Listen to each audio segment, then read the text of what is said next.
76లో కలిపినామంటారు చట్టం ద్వారా మేము ఎంటర్ అయినాము. చట్టానికి నువ్వు గౌరవించకపోతే నా తప్పు కాదు. నా పాయింట్ మీరు చెప్పట్లేదు, టెక్నికల్ అంశాలు వదిలిపెట్టి నేను ఒకటే 76 లో ఎవరితో కుమ్మక్కయ్యారని మీ ఆలోచన? ఇప్పుడు వీళ్ళు ఆ స్థాయి ఇన్ఫ్లుయెన్స్ ఉన్న వాళ్ళు ఎట్లా అవుతారు? చాలా క్లియర్ గా మేము 76 దాకా ఎస్టీలలో లేమని ఒప్పుకున్నాడు, అంతే కదా అన్న? చెప్పే ఒప్పుకున్నాడు నీము గారిని. 76లో మమ్మల్ని 108 ఆఫ్ 1976 అనే ఈ యాక్ట్ కింద మమ్మల్ని ఎస్టీలలో కలిపినరు, మాకి రాజ్యాంగ హోదా వచ్చింది అనేది అన్న ప్రధాన వాదన. ఇప్పుడు 76లో ఎమర్జెన్సీ సమయం, పాయింట్ నెంబర్ 1, ఇందిరాగాంధీ ఎమర్జెన్సీని ప్రకటించింది. ఎమర్జెన్సీ ప్రకటించినాక మళ్ళొకసారి ఎన్నికలు నిర్వహించాలనే క్రమంలో special day to day government కింద పార్లమెంట్లో డిబేట్స్ని రాష్ట్రపతి ఆధ్వర్యంలో మనకి జరుగుతాయి. మళ్ళీ ఎన్నికలు జరగాలి కాబట్టి అప్పుడు 72లో డిలిమిటేషన్ యాక్ట్ ఉంటుంది. అంటే మళ్ళీ ఎస్సీ ఎస్టీలకి పంచాలి, 56లో పంచినట్టే మళ్ళీ పంచాలి కదా. పంచాలనుకున్నప్పుడు మళ్ళొక్కసారి ఏరియా రిస్ట్రిక్షన్ కింద ఉన్న ఎస్సీ ఎస్టీల డిలిమిటేషన్ ఎమ్మెల్యే ఎంపీ స్థానాలు సర్దుబాటు చేయాలంటే 100%గా ఈ యాక్ట్ అనేది పార్లమెంట్లో ఇంప్లిమెంటేషన్ అనేది రావాలి.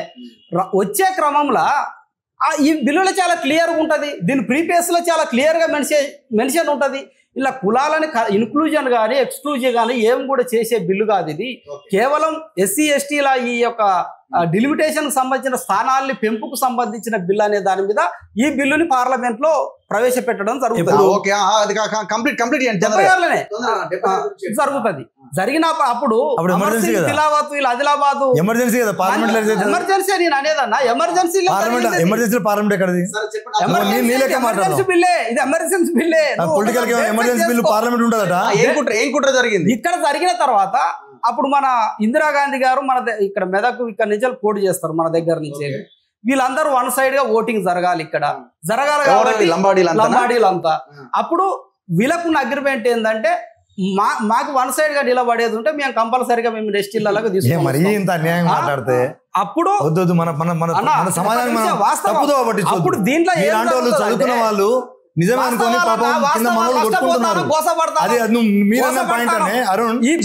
ఇందిరాగాంధీని ఇన్ఫ్లుయెన్స్ చేసిరంటారు. ఒక్క నిమిషం ఇంప్లిమెంట్ చేసి ఈ బిల్లు ఏదైతే ఉన్నదో 56లో వీగిపోయిన బిల్లు ఏదైతే ఉన్నదో 56లో బిల్లు వీగిపోయింది, అది పార్లమెంట్ అమెండ్మెంట్ కాలే.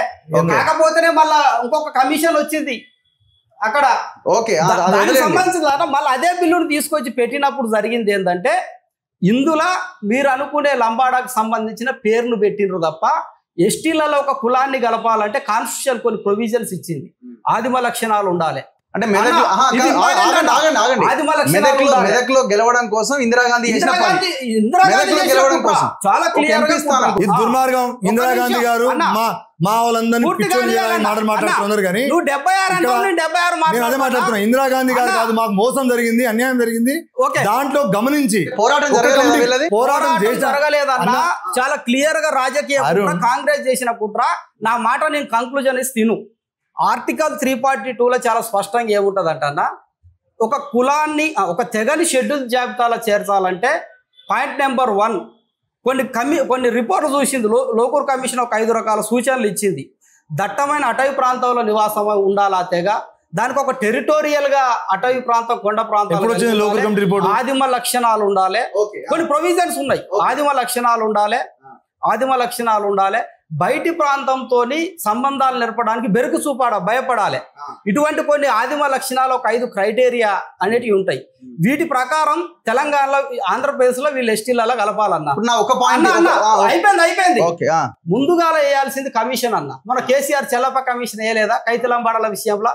Commission anthropology professor, retired judge, retired IAS ద్వారా వీళ్ళంతా ఒక కమిషన్ రిపోర్ట్ తీసుకొని నిజంగానే ఈ తెగకి ఆ లక్షణాలు ఉన్నాయి నిర్ధారించి మన రాష్ట్ర TSC tribal advisor committee tribal ఎమ్మెల్యేలకు దాన్ని అప్రూవల్ చేసిన తర్వాత అది అసెంబ్లీకి పోతుంది. అసెంబ్లీ అప్రూవల్ అయినాక గవర్నర్ సంతకం కావాలి. గవర్నర్ తర్వాత కేంద్ర ప్రభుత్వానికి పోవాలి. కేంద్ర ప్రభుత్వం పార్లమెంట్లో బిల్లు పెట్టాలి. పార్లమెంట్లో బిల్లు పెట్టినాక ఆర్టికల్ 342 సవరణ జరగాలి. జరిగిన తర్వాత ఈ తెగని మీద షెడ్యూల్ జాబితాలో కలుపుతాను అని రాష్ట్రపతి ఆమోద ముద్ర వస్తే అప్పుడు లేకుంటేనే వీళ్ళు మ్యానిపులేట్ చేసి 106 సార్లు రాజ్యాంగ వీళ్ళ సవరణ ఏదంటారా? నాదొకటే క్వశ్చన్, ఈ లంబాడి అనే ఒక తెగ కేవలం ఎస్టీ జాబితాలో తెలంగాణలో మాత్రమే ఉందా? అండ్ ఎందుకంటే మీరు ఇందిరాగాంధీ మెదక్ ఎలక్షన్ కోసం చేసిన వ్యవహారం అని అంటున్నారు కదా, లంబాడీలు only in Telangana in ST only Telangana ఎస్టీలు ఉన్నారన్న, వేరే వేరే దేశంలో ఎక్కడ లేరా? వీళ్ళ జనాభా చూడు, దేశంలో వేరే ఎక్కడ లేరా? ఎస్టీ జాబితాలో దేశంలో ఎక్కడ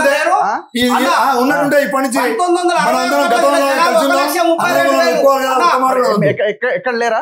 ఎందుకు లేరు? 4-5 రాష్ట్రాలు ఉంటాయి. Chhattisgarh SC, Maharashtra BC, Karnataka SC, Rajasthan OC. ఇక్కడ ఉన్న లంబాడాలే మూమెంట్ జరుగుతాండి రాజపుత్రులు అని ప్రకటించుకుంటారు. మధ్యప్రదేశ్ లో కేవలం ఇక్కడ మాత్రమే వీళ్ళు ఎస్టీ స్టేటస్ లో వచ్చారు. అది కూడా రాజ్యాంగ విరుద్ధ. ఓన్లీ తెలంగాణ అన్న ఒకటి 1961 జనాభా లెక్క గూగుల్ లో చూడు 1,30,000 ఎస్టీలకు మాట్లాడితే మధ్య మాట్లాడితే నా సంస్కారం కాదని జనాభా ఎట్లా పదాలు మాట్లాడితే ఎందుకంటే మీరే అన్నారు 76 లో ఎమర్జెన్సీ అంట. ఇందిరాగాంధీ గారు వచ్చి పోటీ చేయగానే లంబడోల ఓట్లు మొత్తం నీకు వేస్తామని అంటారట. ఆమె పోటీలో ఉన్నప్పుడే మాది ఎస్టీలో కలుతుందట. ఇక ముచ్చట మాట్లాడితే ఇంత అన్యాయం అనేది.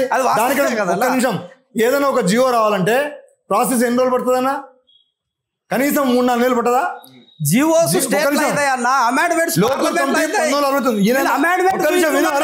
అరుణ్ ఒక్క నిమిషం, లోకూర్ కమిటీ రిపోర్ట్ తర్వాత రికమెండ్ చేసిన తర్వాత 1969లో లోకూర్ కమిటీ రిపోర్ట్ వస్తుంది కదా.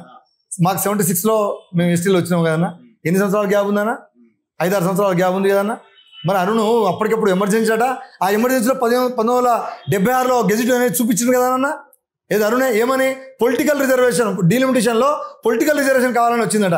మరి అది వచ్చినప్పుడు ఇది రాదానా? అదెట్ వస్తుంది ఎమర్జెన్సీలో? అది వచ్చినప్పుడు ఇది ఎందుకు రాదు? అంటే అరుణ్ వాళ్ళు కావాలనే కొంతమంది మా సోదర నాయకత్వం ఎవరో ఎంటుండి ఈ ప్రాగేట్ చేస్తున్నారు. దీన్ని వాళ్ళు ఇన్ఫ్లుయెన్స్ అవుతున్నారు, అనవసరంగా గొడవలు పెడుతున్నారు. దాన్ని బట్టి అర్థం చేసుకోండి. ఒక చిన్న లాజిక్ తను చెప్పిన మాటే తను చెప్పిన మాటే 2 విధానాలు ఉంటాయా? ఒక బిల్లు పాస్ అయ్యేట, ఇంకో బిల్లు ఏమో ఎమర్జెన్సీ అవుతుంది. అదే డేట్కు 108/76లో పొలిటికల్ డీలిమిటేషన్ సంబంధించిన బిల్ అని తను చెప్తాడు. మేము ఏరియా రిస్ట్రిక్షన్ రిమూవల్ యాక్ట్ అని మేము చెప్తున్నప్పుడు ఆ యాక్ట్ తొలగిస్తానికి పార్లమెంట్లో బిల్లు పొందడానికి ఆ గెజిట్ వస్తుంది, మాది రాదా? అంటే తప్పు మాటలు అందరికి తప్పుదో పట్టించే పద్ధతుల్లో మనం వివరించొద్దు.